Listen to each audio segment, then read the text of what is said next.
Hello, happy Monday. Welcome to Libros de lunes. My name is Heather Robertson Devine. I'm the owner of Books del Sur, and every Monday I come to you live to share a book from our collection with you. And today I was planning on sharing a book with you called it wasn't even Condor. It was La Música de las Montañas. Well, we do not have that book in stock, and I realized that we've got another book in stock, and it's so in stock, I'm going to put it on sale. And so today I would like to share with you Una Manzana con Historia, and it is in our online store. So this is a $12.99 book, and it's a part of our read aloud collections and our classroom libraries. And I don't know where you are in the world, but where I am in the Midwest, in the greater Chicagolandia area, it is fall, and it is fall. This first weekend was actually cold, and so right now it's apple picking time here. It's time for pumpkins, and this is a perfect time for us to be talking about manzanas, so apples. And, and kind of the old joke about school is that in September we would do apples in kindergarten. And so when I first saw this book, I kind of thought about that. And boy, Colleen, I've got a great apple sweater song that we can share with one of my very dear and amazing friends, Julie Costin, who is a special ed advocate. And yeah, so we'll share the apple sweater song to celebrate this book this week. So this book, Una Manzana con Historia, is all about apples, but it is not just any old book about apples. So let me share with you. This book is a collaboration, and I want to talk to you about Celia Buchat. She is the main author, and Celia Buchat is one of the authors that we have many of her books. If you love the Amadeo series, she's the author of the Amadeo series, the Little Perro Salchicha, the Wiener Dog. She's an incredible author and professor of literature from Chile. She's actually worked at the University of Wisconsin-Milwaukee, and that's where Books del Sur all began, was with, I wasn't exactly a Fulbright scholar, but all my friends were, so not that I'm bitter about that. But she was one of the main people on that project. So she's an incredible author. She understands the U.S., and so I'm always happy to share one of her books with you. So in the índice, you'll see there's Había una vez una manzana, so a story about a manzana, poemas, and then many stories, curiosidades. So it's fiction and nonfiction. There's all kinds of different variations of text within it. So it's very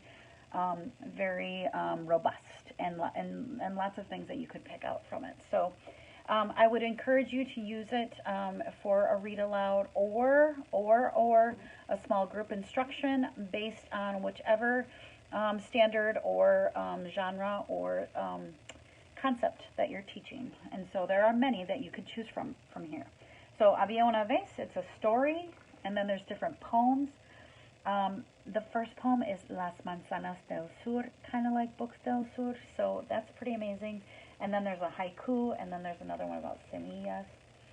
And then there's some informational text about why apples are healthy for you, and they even talk about it in English. Se suele decir, an apple a day keeps a doctor away. And so they even talk about that dicho and why it's so important. It has different examples of different kinds of apples. So again, that's some nonfiction text, and then some humor about apples, so jokes, and then I guess we could call it a biography of Johnny Appleseed. So, and then some more scientific information about the text, and then a folk tale about apples, and then some more kind of folk tales, fables about apples, and then curiosidades, so some relatable things. And then finally it ends with a story, recipes, not finally, origins of the word, and then another traditional story about them, and another poem, and then another story. So lots of information, and then it ends with some dichos. So this is Una Manzana con Historia. Very comprehensive, tons in here. So you could use it for a read aloud. You could buy a set of 6 to do small group instruction. Right now, most of you, I'm sure, are probably in the depths of your personal narratives. So there are some great stories as models to start out with, and some dialogue in here for models.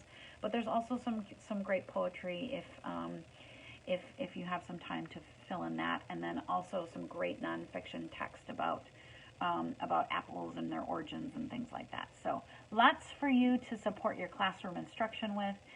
It's on sale in our store, bookstillsir.org, Una Manzana con Historia. Shipping is a minimum of $6. So call your friends, get them, buy some together, put your classroom money together, and check out this book, Una Manzana con Historia. It's apple season. It's fun. Bring an apple in, cut it up with the kids, talk about it, and maybe even you already have been eating apples because of your school, farm to school, amazing programs within your school. So tell us how you're using apples right now, and we don't expect you to be wearing apple sweaters, but we do love to hear about how you're incorporating apples in your classroom. Please share with us below. This is honestly, a part of my culture. Someone wanted to meet with me on a Sunday, and I just said, we need to go to the pumpkin farm and get our pumpkins. It's part of our culture.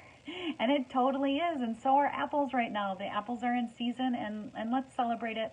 Let's enjoy the fall, and let's give our kids some comprehensible input and some vocabulary to add along with that. So thank you for joining me today, Monday, with our Libros del lunes. I'll be back next week, and I'm probably going to surprise you with another book because I did, the other book is, my other book, I didn't pick out another book, so I think next week I'm going to share some scary stories with you. So also, if you're looking for some scary books, Cuentos de Terror is also in our online store. Check it out. Have a great week. I got to check in with my mom, and I will see you guys later. Thanks for joining me.